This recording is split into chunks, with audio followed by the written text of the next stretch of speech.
Monsieur Masson, expliquez-nous la différence entre les vrais compléments alimentaires et les compléments alimentaires que l'on trouve dans le commerce sous ce nom, complément alimentaire. Voilà, on peut distinguer en gros deux sortes de compléments alimentaires. Il y a les compléments alimentaires naturels, vrais, par exemple un produit qui serait composé par exemple de plantules de blé germé, de poudre d'huître et par exemple de poudre d'ortie. Ça, c'est des produits naturels qui vont apporter des oligoéléments, des minéraux, des vitamines, mais pas macro-dosés. Ça va entraîner une sorte de revitalisation progressive et douce de l'organisme, sans aucun danger. Par contre, il existe d'autres compléments. On va mettre dans une gélule, par exemple, on va mettre 50 à 100 mg de vitamine B1, la thiamine, 80 mg de vitamine B2, 20 mg de vitamine B6, etc. Or, ceux-là, ce sont des compléments nutritionnels de synthèse. Ces vitamines n'ont pas été élaborées par la plante avec l'aide de la terre, de la microflore de la terre, des bactéries qui y vivent, des vers, est élaboré avec le rayonnement solaire la journée et le rayonnement lunaire la nuit, sur un temps de 8, 12 mois, 1 an et plus, c'est-à-dire élaboré très lentement et à dose correspondant aux besoins de l'organisme. Ça, c'est le complément alimentaire naturel. Certains produits, donc ceux dont je parlais, les nutriments de synthèse, sont élaborés en usine, en une fraction de seconde, et les doses qui sont données sont énormes.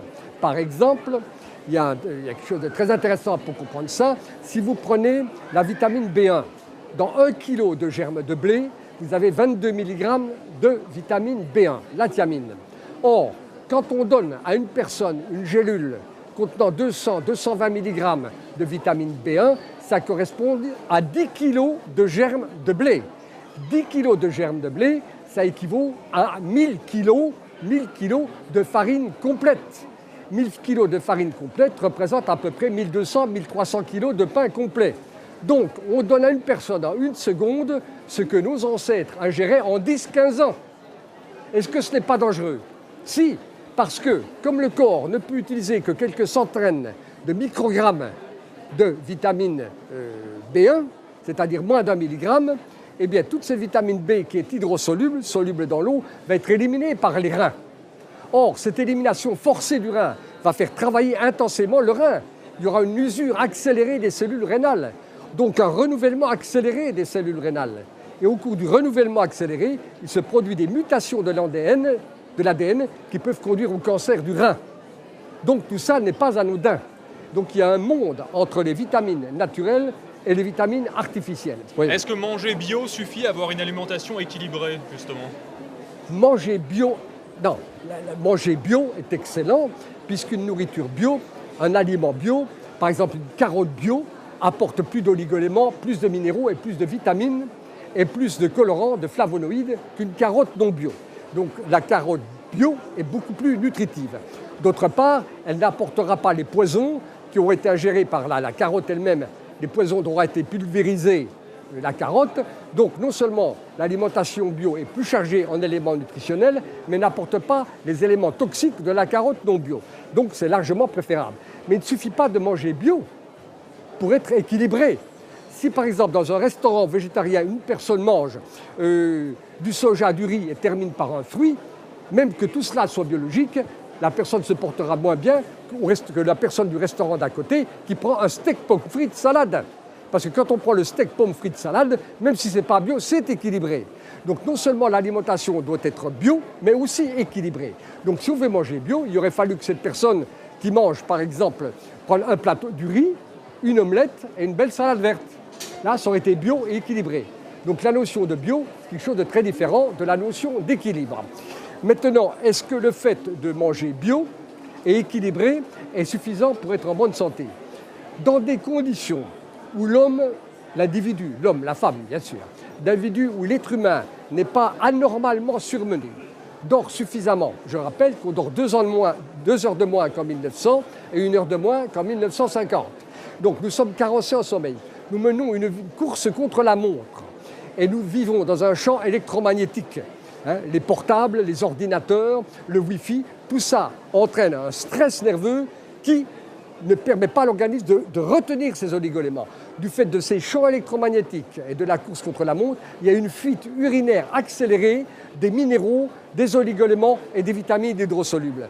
Voilà pourquoi, malgré une nourriture bioéquilibrée, il apparaît comme important chez les personnes qui sont soumises à de telles agressions de supplémenter cette alimentation avec des compléments alimentaires bien choisis. Donc du fait de notre mode de vie contre nature, il est intéressant et il est souvent nécessaire de supplémenter avec certains compléments alimentaires naturellement hautement chargés en éléments vitaux. Alors madame, le Saint-Hubert va contribuer à faire monter le cholestérol alors que le vrai beurre le fera baisser. Parce que le beurre que l'on prend le matin bloque la fabrication du cholestérol, de votre biosynthèse. Alors que si vous prenez le beurre le soir, au contraire, vous faites monter le cholestérol. Un œuf coq le matin fait baisser le cholestérol, un œuf coq le soir le fait monter. Il y a une chronodiététique. Hein. Ça, c'est les... Alors, Saint-Hubert, non. Alors, ça, c'est les découvertes du professeur Rapin, soit dit au passage. Oui. Alors oui, et la matinée, prenez-vous quelque chose? Non, pas du tout. Prenez-vous un jus de fruits le matin? Non. Pas du tout, jamais. Pas de fruits, non. pas de jus de fruits. De Bon. Et à midi, vos repas sont composés de quoi? Léger, soit du poisson, des légumes. Poisson, légumes. Du poisson, de la viande. Poisson, légumes, Pas sans beaucoup. féculents. Poisson, légumes, sans féculents. Poisson quoi? Poisson, légumes. Sans féculents. Poisson, légumes. Poisson et légumes. Oui. Voilà. Il y a du pain à ce repas? Non, Bon. Vous buvez en mangeant? pas trop. Vous buvez en mangeant? Non, vous ne buvez pas. Ok. Il n'y a pas de dessert sucré. Non, Et dans l'après-midi, mangez-vous quelque chose? non. Quelquefois, une mandarine à 5 heures, mais je mange peu de À fruits. quel moment votre mandarine? 4h30, 5h. 4h30, 5h. Et le soir, c'est comme à midi? Le soir, une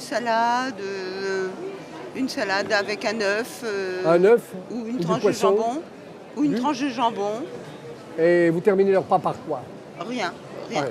Donc, vous ne mangez pas de sucre. Je ne mange pas de sucre. Et vous ne mangez pas de farineux. Vous prenez ni pain, ni pâte, ni riz, ni pommes de terre? Je prends des pommes de terre. Mais À pas quel de- moment? Lorsque je mange, par exemple, si je mange de la viande, du mouton, je prendrai des pommes de terre. Voilà. Donc, il y a quand même au repas un féculent. Il y a Oui, mais parfois pas des tous pommes de les terre repas. ou du riz. Bon, normalement, vous avez une nourriture qui est excellente. On comprend mal. Elle n'a pas dû être toujours comme ça. Si ça avait été toujours ce que vous dites là, vous n'auriez certainement pas fait un diabète. Est-ce que vous avez mangé beaucoup de yaourt dans votre vie?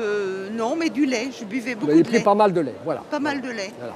Donc, vous en prenez toujours ou vous n'en prenez plus? Je prends des yaourts encore. Des Mais, yaourts à quel moment? Je prends le yaourt le soir. Le soir, en fin de justement, repas. En fin de repas. Voilà. Alors, écoutez, si vous voulez déjà améliorer Et votre... c'est yaourt au lait de brebis, je prends. Pardon? Au lait de brebis. Oui, ça, rien. Voilà.